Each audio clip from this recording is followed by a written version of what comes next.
Right, so how did you start your golf management career and how did you get to where you are now? Okay, myself, when I did my A-levels and finished at school, I went on to do one of the first English equivalent scholarships, or not scholarships, golf development programs, educational programs at Myerscough down in Surrey. I did a 2-year course there at HND in Golf Studies, as it was called then. On the completion of that, I was playing off +2 and was looking at turning professional to play on the European Tour, but lacking in self-belief and confidence. And even though I had the support of my family financially, who offered to put the family on the line to let me play, I didn't trust myself. So my mother had seen Myerscough College, which was 40 minutes from where I'm from Manchester, and they offered the HND as it was then in golf management. So went there, did 2 years, learned so much more, and felt better equipped to enter the golf industry with a management qualification as well as my playing ability. Had the opportunity to do a top degree, which I embraced and did that. And then I was 23, so I'd done the extra 2 years of Myerscough, and went to work. I was very lucky, I had the summer playing golf, county and international, regional tournaments. And come September, my parents said I had to find a job if I wasn't going to play.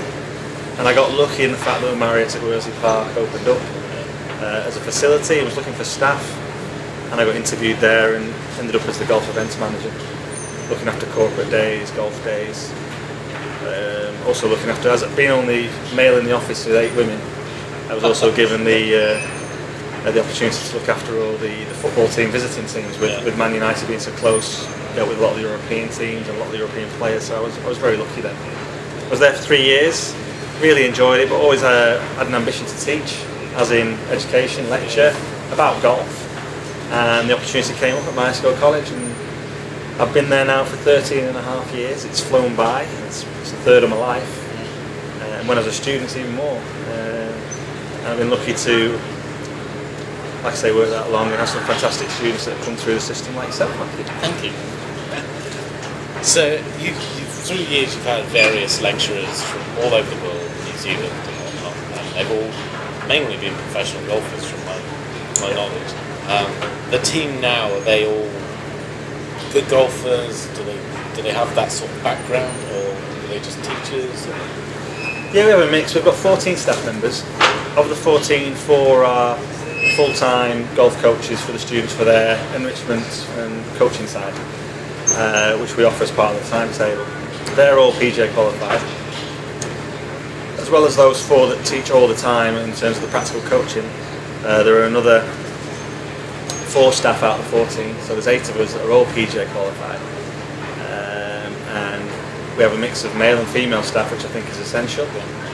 Claire, for example, is a PGA qualified staff member, which also helps. We have the uptake of girls and female students in the last 4 or 5 years in particular has been progressive, which is good to see, and we have a lot of staff members that have different qualifications across the board, not just PGA, which is seen as the industry recognised qualification for professional golf, but we have all the teachers there now have their teaching qualifications themselves, PGA qualifications, Golf Foundation awards, coaching awards, TPI, Tides Performance Institute.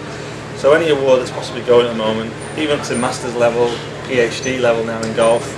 For example, Tom, who's here with me this week, is looking to do, he's doing his PhD at the moment in a golf management route, which UCLan will be one of the first universities to ever offer within the marketplace. So the qualifications experience across the board is vast. And to be fair, a lot of the staff that work there have come through the system as students that have come back to the college afterwards, which is always good to see. Well, that's something which, leads me on to the next point, really, that Myerscough and UCLan are the industry leaders, without any question, in golf education, and you won an award for best UK land-based sports college in the country. And how did the golf management at Myerscough really get going? I suppose it's an odd location really next to Preston, doesn't really fit with perhaps. I mean, Preston's, unless you've experienced Preston as we have, it's a bit different. It used to be the old Polytechnic, and it's obviously now universities, everyone thinks. But Myerscough is a partner college of UCLan, because it has the facilities to be able to run the golf programs that we have with all the fantastic facilities we've got that I've no doubt we'll discuss. But the golf program at Myerscough began in 1994, so it's 20 years old next year. I didn't know that. There you go. It was the first time it ever ran. I think the first year the golf management program was combined with leisure management because there wasn't enough to run it on its own, and there was only 4 or 5 students that did it, with me being one of them, and Richard Fox Andrews, who you know as well. Yeah. And so 20 years old next year, next September 2014. And the golf management has been, like I said, running that long. Golf coaching is another route that we offer now, because every year we sit down with what's called a technical advisory board, which is people from the industry, whether it's manufacturers, Chubby Chandler, employers, general employers, De Beer, Marriott, European Tour, and say, this is what we offer. What do you think? Is there anything we're missing? And with the way the industry's gone over the last 8 to 10 years in particular, with an emphasis on coaching and performance, 5 years ago we started the golf coaching program, which is sort of like a run alongside a PGA qualification without the PGA stamp, because you can coach without being PGA qualified. You know, everyone's heard of the PGA, so it does help if you are PGA qualified, but a lot of our guys come in that want to become coaches that aren't plus handicap golfers, and it isn't a prerequisite that you are a fantastic golfer to become a golf coach. And we're based in Sandhurst at the moment. If you go on the range, there's a load of guys out there that aren't PGA that coach these professional players. So coaching started 5 years ago, and performance, so looking at the biomechanical aspects, nutrition, fitness, psychology, started 3 years ago. There's a niche market that no one else does, and those courses run alongside the management program, which for 20 years has provided what I call a generic view of the golf industry, and it covers all areas. So when you were there, you did a little bit of psychology, and you did a little bit of very basic coaching, just a sample. And you know, and it might be the hope that students picked up an area that they really enjoyed and followed that with further education, higher education as a degree or a master's program. So a lot of my guys now go on to do event management masters because they love the event management side of the business. We have a lot that go down the player management route now. Lloyd's here as an example already. Craig Dickinson set up a new business. You know, and a lot of the guys, it's not only in England, as you know, with your blog that you've done recently, you've tracked a load all over the world, from Dominic's in New Zealand as head of education now. I didn't believe that at the time, but Nicole's in Dubai, Phil's in Abu Dhabi. We have students all over America, with Chris Horn as an example that I know you've used, and we send students out there all the time now. Mainland Europe is covered dramatically by our students. We have, in the last 5 years alone, we've had students from Estonia, Slovakia, Greece, Switzerland, Italy. We've got a French student here with me at the moment. We've got a French girl. We've got Portuguese students, German students. So Myerscough is now, as you say, part of the IGI brand, the International Institute brand through UConn. If you type it in Google, we'll come up straight away now, I think, with us as the market leader. And there are a lot of great facilities and opportunities out there at other colleges and universities, but we have been going the longest alongside Myerscough, and I think there's a reason for that. Definitely. So what are the numbers of students that you have from 16 up to degree level study? For the moment, across the campus, from coming in at 16 up into those that are on their 3rd year on the top-up programme, we've got over, I think, about 220 students at present on site. We have that number every year, so you could say that every year 200 students go through the system and build up. And we'd love to take more, but facilities and staffing issues mean that we can't. But we like to think we provide quality rather than quantity. Smaller classroom groups, like for example the management program has 20 students on every year. The performance has around 6 to 10, and coaching the same. And there's a reason for that. All students are interviewed before they come to make sure we've got the right students that come. And like I say, those that do the 16 to 18 program instead of A-levels, that perhaps aren't academically fantastic, but they want to become a PGA professional, they can't do that until they're 18 anyway. So we provide them with a 2-year period of being able to continue with their golf practice in an educational environment. Some embrace it very well and some don't, but what can you do with that? We work as best we can. But it's a great opportunity for a youngster to sample living away from home and to find out really what they want to do. Yeah, experience, you know, that they might go there thinking they want to be a player. And as we all know, it's very difficult to become a player at Chris Hansen's making a very good attempt at it. Tom Murray's another one that's come through the system. Andrew Murray's son, that are playing Challenge Tour. Have played on the European Tour. It's difficult. Of those 220, if one of them made it in the next year, I'd be delighted because it is such a tough industry. Yeah, of course. Experience is important. But most of ours go down the management route. As far as one thing that helps the likes of Chris Hansen get what they've got is the competitive golfing at Myerscough. And when I was there, the Prospects Golf Tour, it was good, but I think it's probably improved since I left. Yeah, since you were there, I mean, you helped me tremendously. One year with the Rush Cup, which gave those that hadn't qualified for the full rank final an opportunity to play in France, which was great. The Prospects Tour has developed now. It's been split into two. That we now run a collegiate tour, which is all scratch based for the majority of the players that come into us now off handicap of 5 or less. I'd say predominantly out of those 220 students, I think last week 72% were off 5 or less. So the standard's very high. The standard's amazing. So we introduced the collegiate tour 10 years ago to this year as a means to tag alongside the Prospects Tour, which is all net based, like your club comps. So everything's handicap based, whether you're off +4 or 36. You can choose which tour you play on as to how you want to develop yourself. So play with the better players, you play the collegiate tour, play with the normal players and everyone in the Prospects Tour.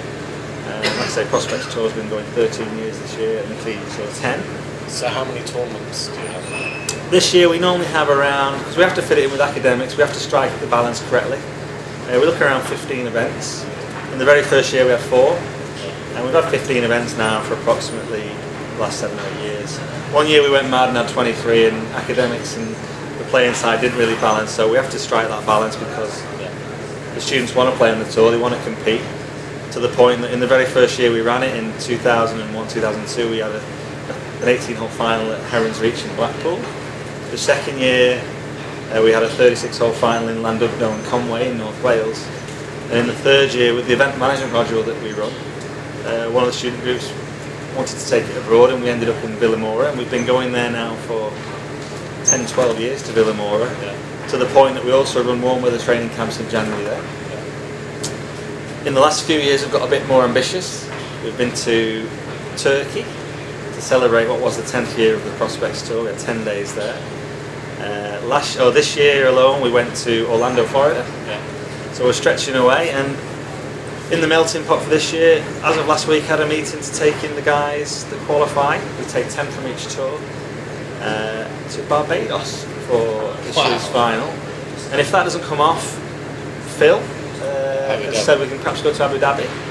So using all student links as well, and college fellows, when you graduate we induct someone from industry. The gentleman that owns Westmoreland Resort in Barbados has just become a fellow of the college, and he approached us and said, would you perhaps be interested in going there? And we said, of course. His name's John Morfitt. He made all his money through caravan business, fishery business around the area, and he's built up a portfolio of businesses which includes Royal Westmoreland in Barbados, which is a link we have possibly for the 2014 10th anniversary. So that's incredible. So you've touched on it already, but the industry links you have are wide-ranging, from the events like the Dunhill to hotel management companies, all over. So what sort of companies are you involved with on a regular basis? Yeah, I mean, employers tend to be with the management programme, your corporate commercial facilities like your De Beers and Marriott chains.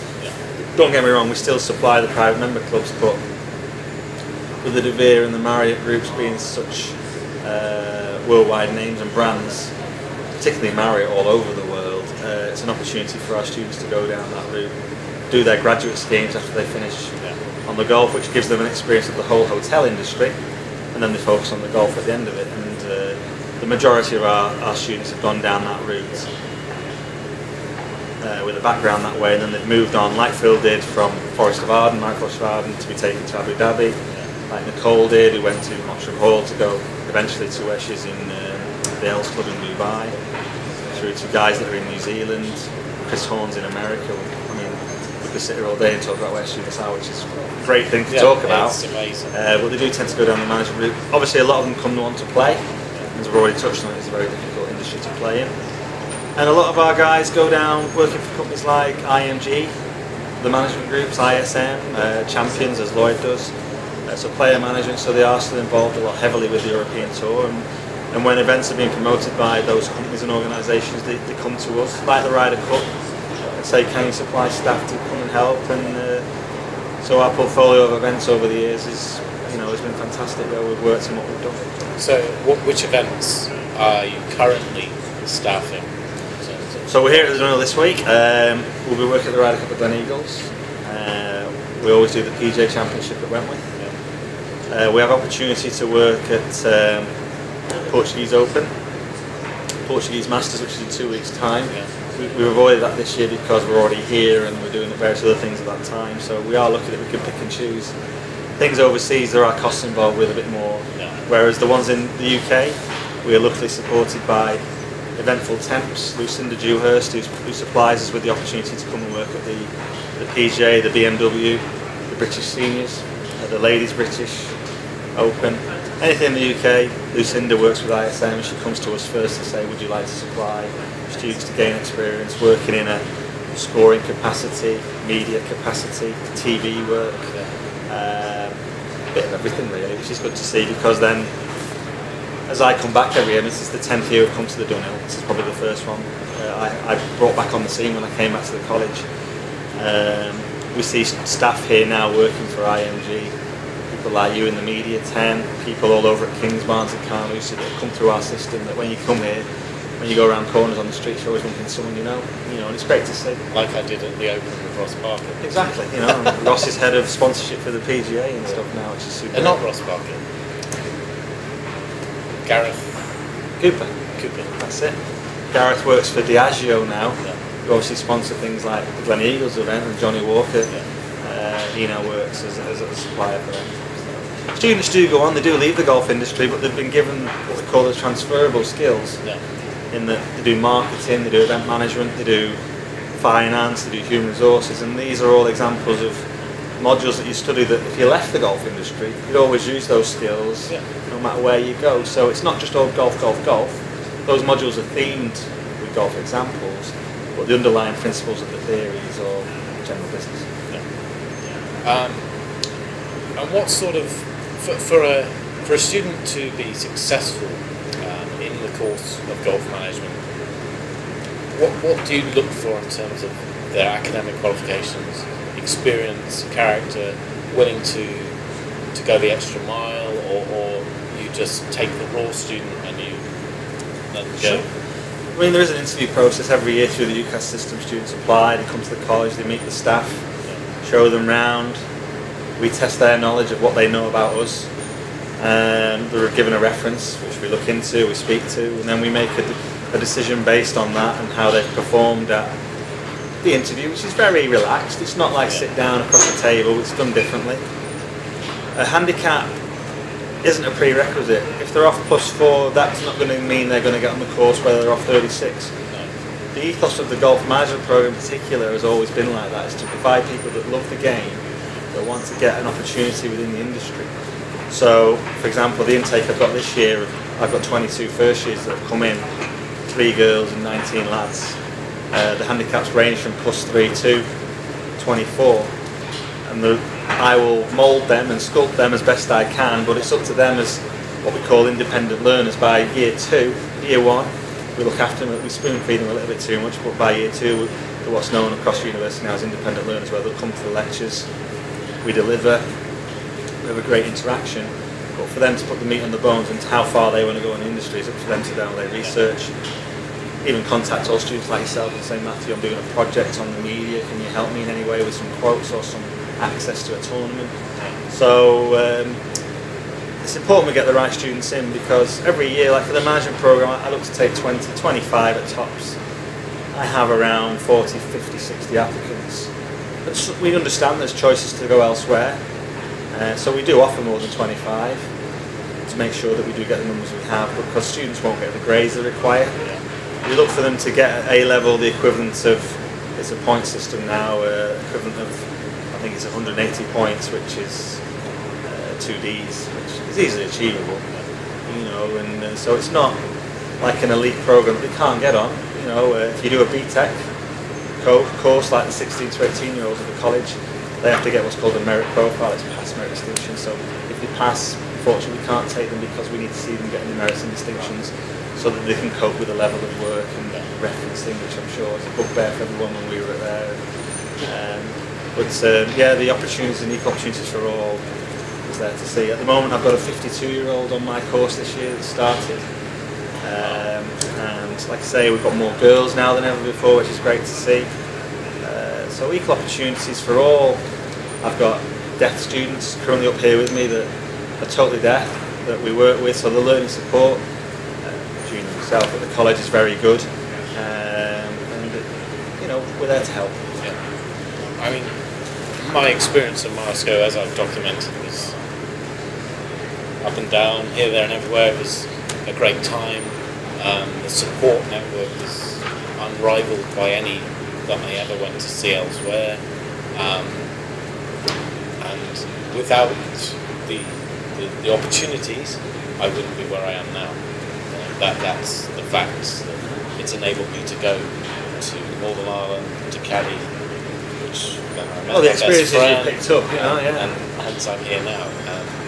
And definitely from my point of view, it's helped me get where I am now. And it'd be great to see. It is great to see everybody going all over the world. The majority staying in the industry. Majority staying in the industry. I mean, I don't know if you remember. I mean, when you first start, I say every year to the first groups that come in, you can go wherever you want in this industry, and we can only lead you a certain part of the way. And there are highs and lows, and you have to start off at the bottom, the ring of the ladder. And to coin a better word, the crappy, shitty jobs. Quote me. But once you've done those crappy jobs, opportunities open up, and yeah, you will still get pitfalls and negative stuff. And some people drop lucky straight away, and some don't. And I'll say it on record, you know, to see you where you are now is absolutely fantastic. And I can't be prouder of you from what I know what you've gone through to get here, and to see you doing something you want to do is the epitome of why we offer the program at the college. You know, whether you're here or you're in Abu Dhabi or Dubai like the guys living up in the sunshine, we're nice and cold here at the moment, Sanders, but you're in a place that you want to be, and that's what it's all about. Okay, thank you very much. Really, really good.